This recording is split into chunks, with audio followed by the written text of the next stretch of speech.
Welcome back to another episode of Casa de Confidence. And yes, it is another solo episode. And I am so glad that you're here today because I'm going to talk about something that, well, it's on my mind again.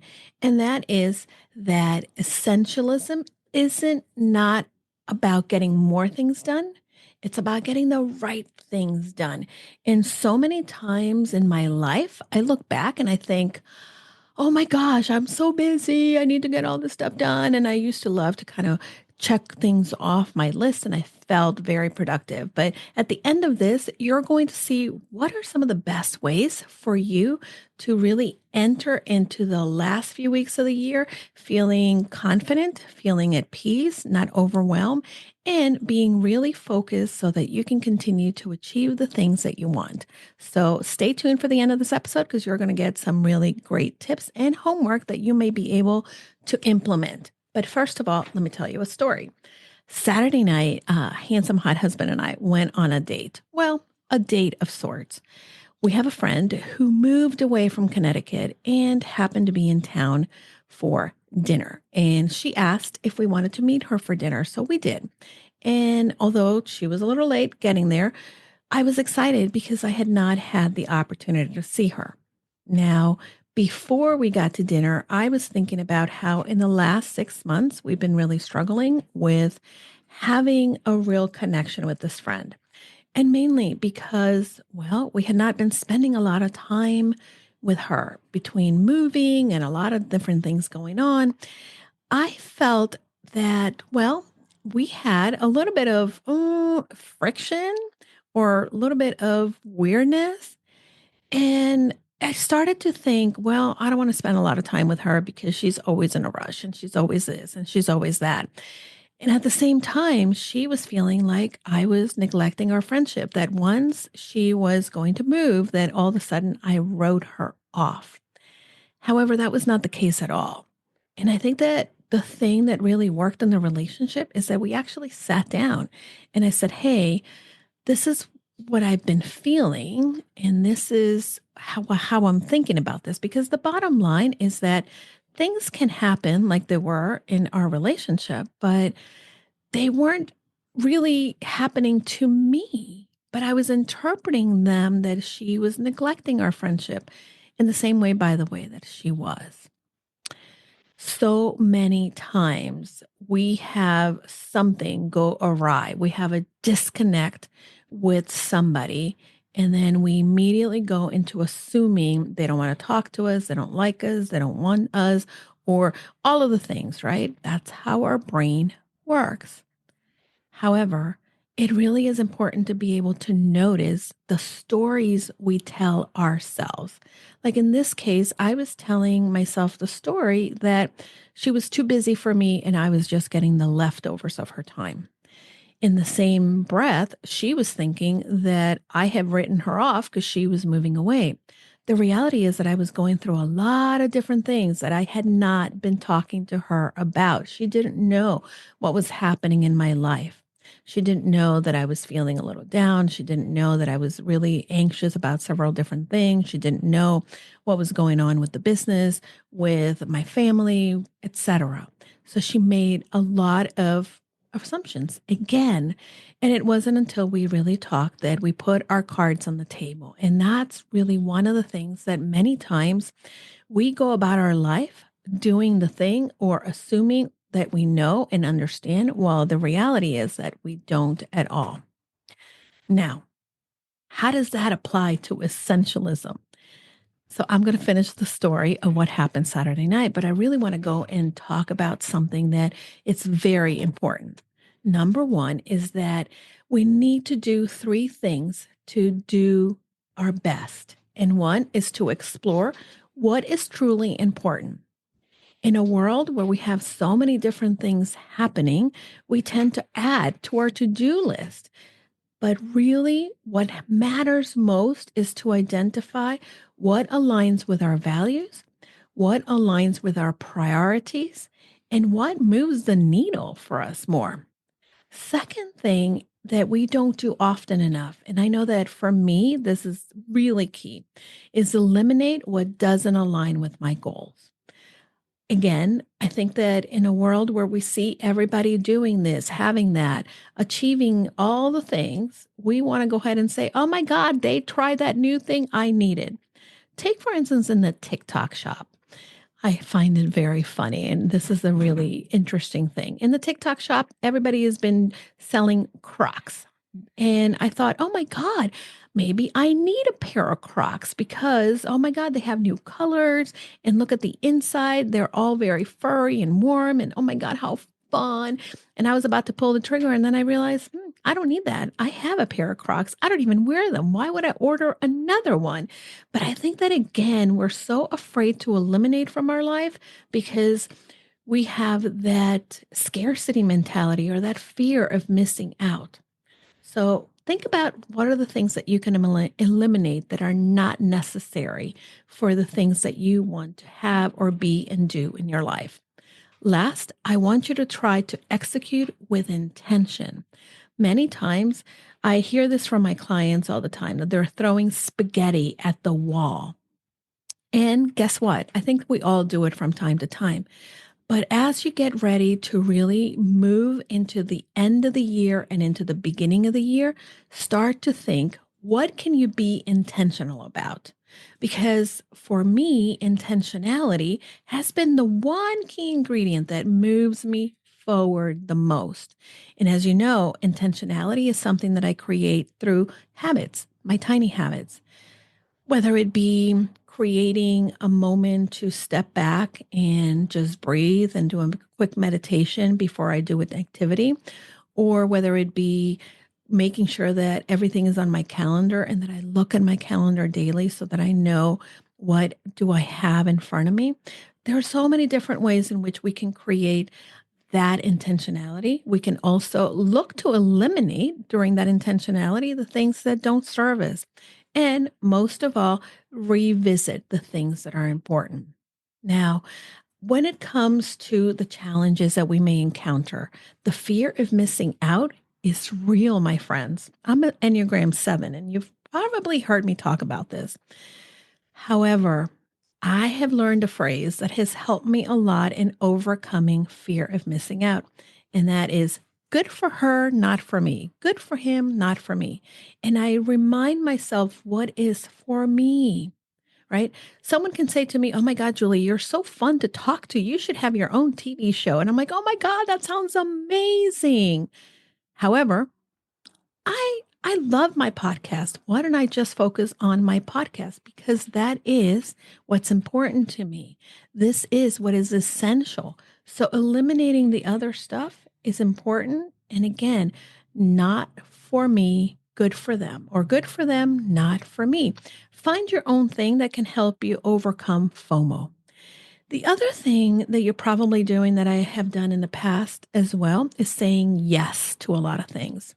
I've been asked to volunteer. Yes. I've been asked to go hang out with my friends. Yes. I've been asked to participate in this thing or that thing. And I say yes. A client says that they want to have an extra session with me. I say yes. And a lot of times, there's nothing wrong with doing the things we love, hanging out with the people we like, serving those who we serve. But many times we do that instead of really helping ourselves first. And then we get to the point in which we're drained and we are no good to anyone. So, how often are you saying yes? In the book, Essentialism, one of the things that he talks about is how, and that book is, oh my God, he's escaping me. All right, I'll come back and tell you who wrote the book. But the one thing that you have to ask yourself is this is a hell yes, or if this is a no. And when I have a 90%, this is a hell yes, I really, really, really want to do this, then I go and I do it. If it's like, it could be nice. Oh, maybe they'll be mad if I don't say yes to them or whatever, right? Fill in the blank, whatever the excuse is. Then, honey, it's a no. Don't do it. Don't say yes because you're going to get drained. You're going to then feel annoyed at the person that asked you, and you're not going to show up at your best.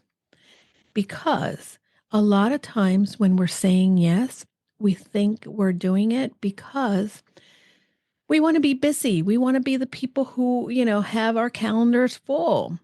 But busy is not productive.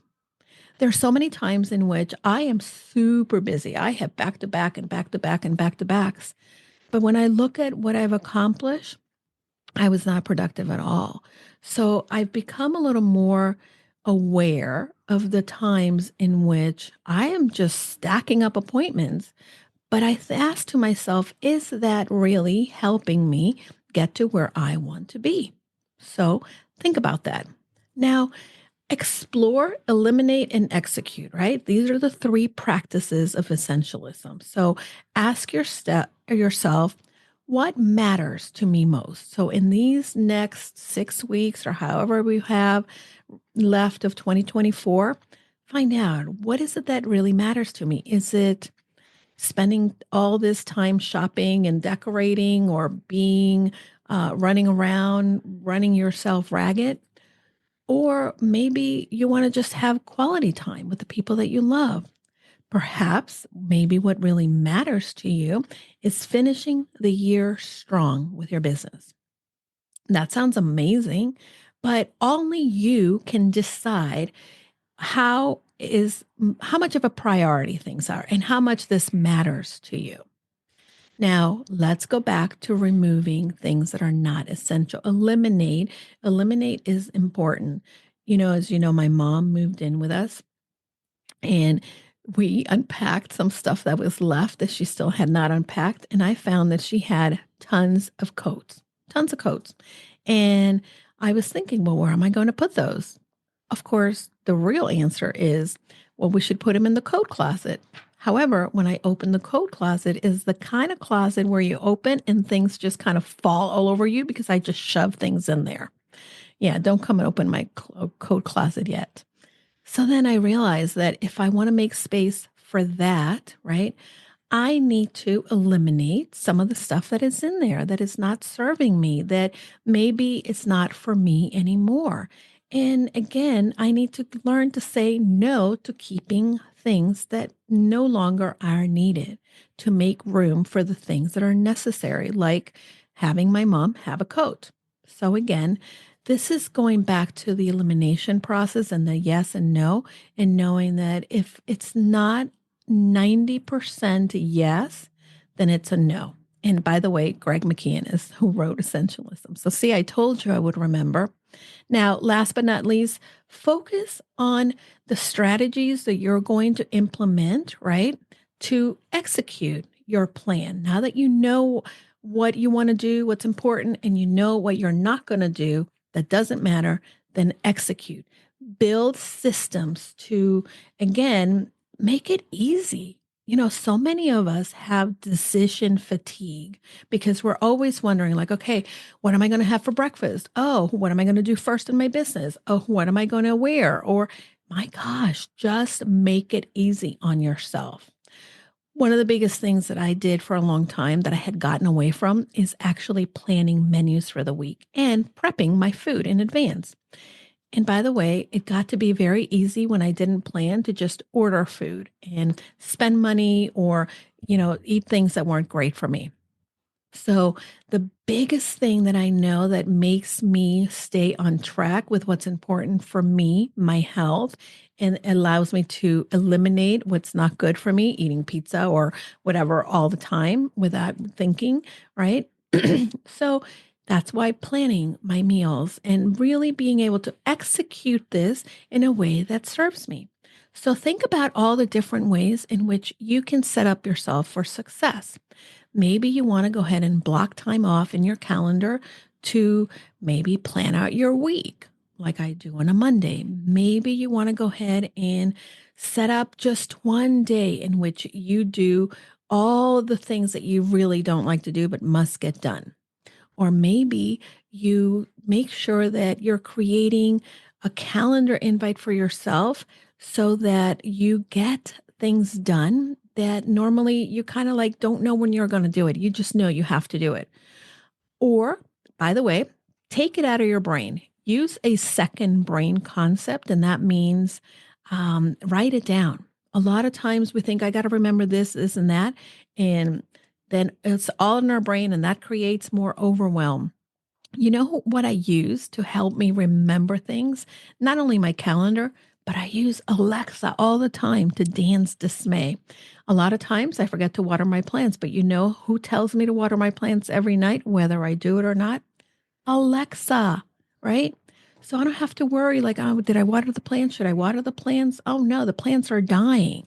So use little things like that. Maybe you want to go ahead and set reminders. Hey, meditate. Or I have an app that reminds me to drink water as well. So think about the things that you can use to help you really execute. And last but not least, when you commit to less, you create space for what truly matters, whether it's scaling your business or spending time with your family. So block out the time now that you're going to spend with your family or relaxing or enjoying the holidays. And then know what time is left over for you to go in and create your margin for your business, for your professional life.